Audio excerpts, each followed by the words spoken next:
Hi, my name is Harrald Huyssen, and I'm coming to you from True Sound Recording Studio in Antipolo, Philippines, for another educational video in partnership with Zildjian and JB Music Philippines. What I'd like to talk to you about today is linear playing, I guess, part 2. Last time we talked about approaching linear fill-ins and linear concepts using even note groupings. We dealt with 6/6/4 in particular. If you haven't checked out that video, I encourage you to check that out before watching this one. What I'd like to talk to you about today is odd note groupings. And odd notes would be 3, 5, 7, 9 onward. And the difference here is with an odd note grouping, we'll end with one strike in the bass drum as opposed to 2. So the even note groupings were ending with 2 bass drums. The odd note groupings will end with 1. And for today, we'll use the breakdown of 3, 5, 3, 5. And so just to apply that then, ending with 1 in the bass drum, it would be 2 in the hand, 1 in the foot, that's your first 3. 4 in the hand, 1 in the foot, that's your 5. Then you repeat 3 in the hand, 1 in the foot, 4 in the hand, 1 in the foot, and it's done.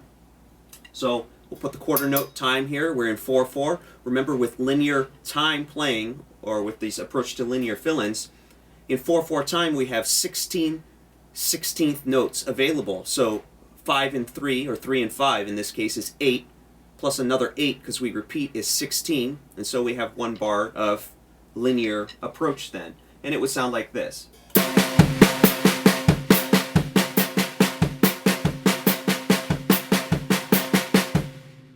Now, you could also change that around and make it 5/3, 5/3, 3/5, 5/3, 5/3, 3/5, or extending it over the bar. So remember, you can permutate these patterns as well, but for purposes of today, we'll just deal largely with the 3/5, 3/5.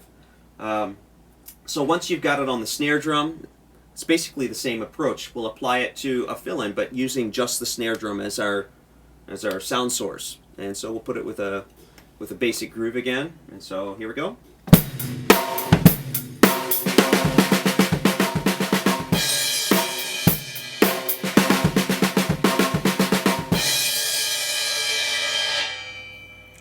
Now, once you've got it down with just the snare drum, you could go single sound sources and try different places. For example, I'll play the fill-in just on the rack tom.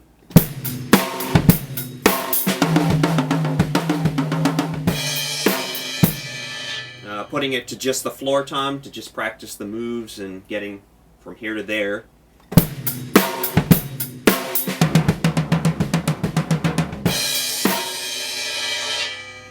So once you've got down, you know, how it feels on different sound sources, you know, basically one sound source, not really moving it around yet, then go ahead and try to move it around by whole groupings, just like we did with the other one, the 6/6/4 pattern. So the 3, the 5, the 3, and I guess we could go back here for the 5. You could go wherever you want, really. But for today, so 3, 5, 3, 5, and then we're done. And so here it is applied.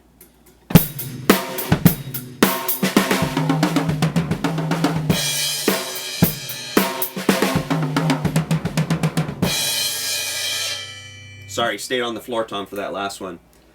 You can go really wherever you want again, so you can just practice moving your hands around and see what comes up as problems, then isolate whatever the problem moves are and work them out. And then you've got yourself a new fill-in or improved ability to get from different parts of the drums to different parts of the drums anyway.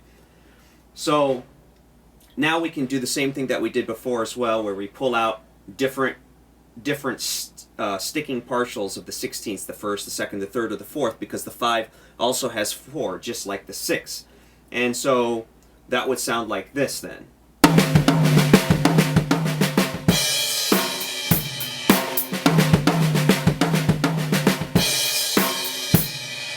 Pulling out the second one to the rack tom.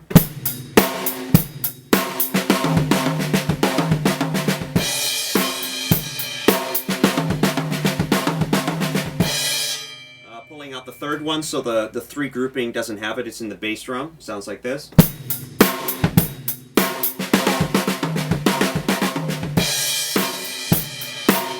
Pulling out the 4th, again, the 3 grouping doesn't have it. Sounds like this.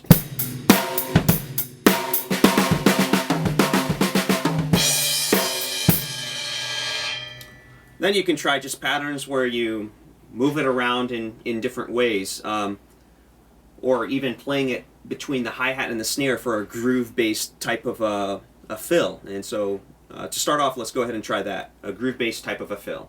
And so here it is, 3-5-3-5.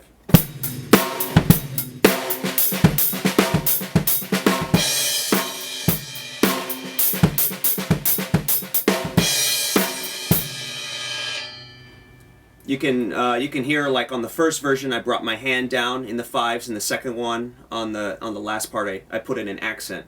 So you can explore accents or moving hands between the two in different ways, you know, even this.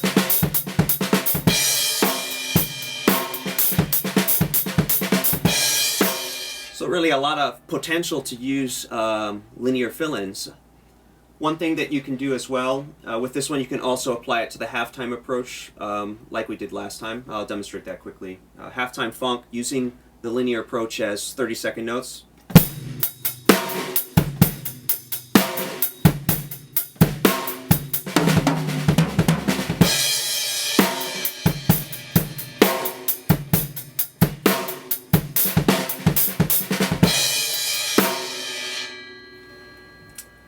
Or don't forget to try to combine the odd with the even. So from going to the odd, going into the even, what I'll play is 3-5-3-5-6-6-4, and that would be combining really the two, I guess the two lessons. And we can go ahead and put that in the halftime approach as well, I guess. So.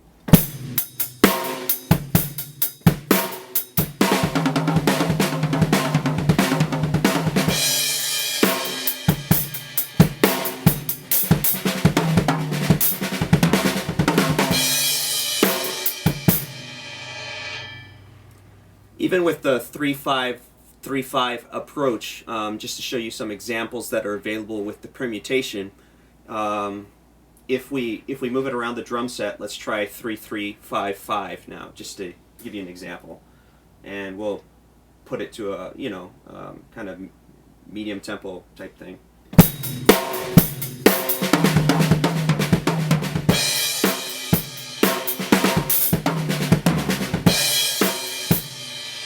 3-5-5-3.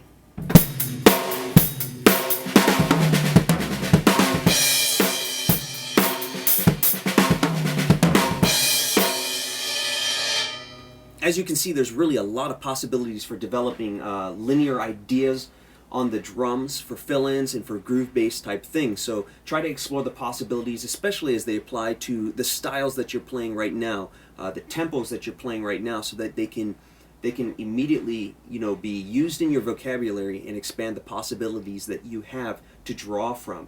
Try to get beyond just thinking of linear time as combinations of numbers, but hear the melodies that they create on the drums as you play, and so you start to hear them as phrases, in completed phrases, as opposed to just a 3, a 5, a 6, a 4, or whatever. So you're starting to hear actual melodies as they come out on the drums, and that's the idea, that you're playing musically, you're playing melodically, as opposed to playing, I guess from the brain, or however you would consider that.